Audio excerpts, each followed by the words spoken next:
Oh, wait. The audience has a question. Tell us about the guitar and what you're playing through. Okay, we'll do a little... This is a mine. Unfortunately, and part of the deal is a good salesperson will not show you a $4,800 guitar if you can only afford $500. We just don't want to go there. Now, if you're not buying a guitar, I'm going to put this in your hand and go, man, you just got to play this. This is, I believe, let me check my details here. It's a Custom Shop Tele. It's kind of roughly based on a 52. It's not period correct because in 52 they didn't do this gorgeous burst. They also didn't do the 9.5 radius. They did a 7 1/4. This one I believe has got 95, 65. Yeah, I can never remember. It's the Dunlop medium heavies. So this is not the way it left the factory. But man, you know.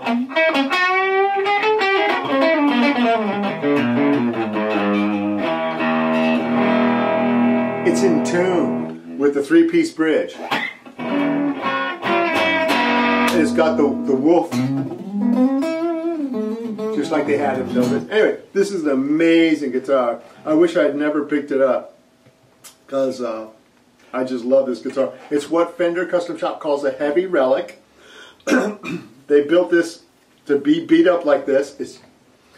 And we've talked to them time and time again. You've probably heard this before on one of my other videos, but Joe, can't you build one that sounds like this, that's pretty? They go, no, we've tried. And I said, can't you just build it up to, because what they do is they build it like a new one, all nice fresh paint, and then they break it. Can't you just stop before I break it? No, it doesn't sound the same. Something about wearing away the finish, wearing away the fretboard changes the tone. These pieces are all corroded. The pickups are all rusty. I'm hoping that they don't actually dip it in a bucket of sweat and leave it there for 30 days, but I think that's what they do. And it just...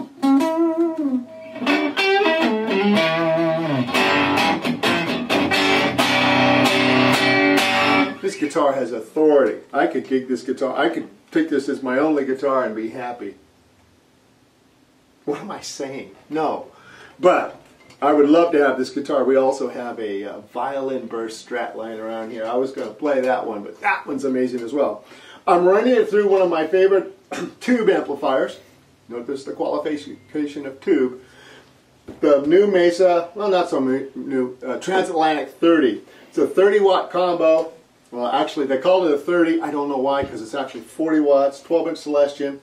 It has a Class A kind of Voxy channel that's killer, even with the top boost, and it cuts all the knobs, do what you want. And then the B channel, which is what I'm using. Very reminiscent of a 50s kind of Fender. What was that doing?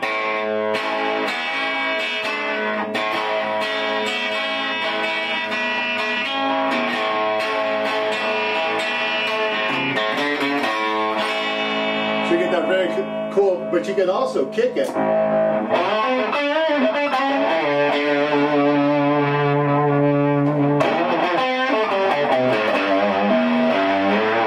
And get some very high gainy. Again, it's more reminiscent of the Marshall than it is the rectifier. Thank you. Yes, that was a comment. Actually, that was a moral judgment, which we have far too much of in this world. Anyway, so it's a great little amp.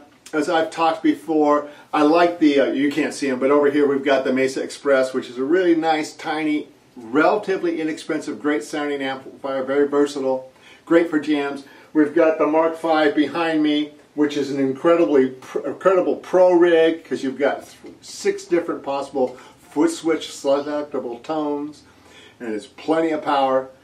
But the TAs, I remember I was talking earlier in this about being inspired, taking somewhere you don't normally go. Every time I plug through a TA, I play something new and exciting and different for me. So I find these very inspirational. If you haven't had a chance to try out the TA, you'll find out. We have the TA-15, I don't know if it's out of frame or not, the TA-30 head and combo. 900 bucks, street price. You know, I know we're not supposed to talk about money, but yeah, it's around 900 bucks. Comes with a gig bag. Very inspirational. And here's the thing. Once you play through that, you'll see why they're outselling all the other lunchbox heads that sell for half the price.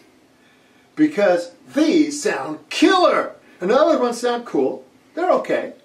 But they're a bit one-trick pony. But these, when I play this amp, I get inspired. So again, rather have the $900 amp that works that I'm not going to sell in 6 months. And you'll notice there's not a lot of used TA15s around. People got them. They keep them. Lots of the Orange Terrors and all that other stuff is out there. Easy to get. Got some previously enjoyed here. One from Mr. Steve Miller. Thank you, Steve. But the TA15s, worth checking out. So, let's wrap it up again. Find yourself a salesperson that understands your wants, needs, and desires and is going to work with you to get them to you at a right price. Those are the great deals. Don't find the guy that automatically just looks at the computer and says, well, I can do this. Because he's not going to touch, move, and inspire you to play great music. He's just saving you money. Saving you money is important. We do that every day here. And there's lots of stores all over the world that will do that. But you don't want the store that just saves you money. You want the store that sells you the right gear, the right price, so you're not selling it 6 months later at a loss because the guy just saved you money. You want the guy to get you the guitar where you go, my. Anyway, Jack Van Breen at Guitar Showcase in San Jose. Give me a shout if you have more questions, and enjoy the rest of the site here at Totally Guitars.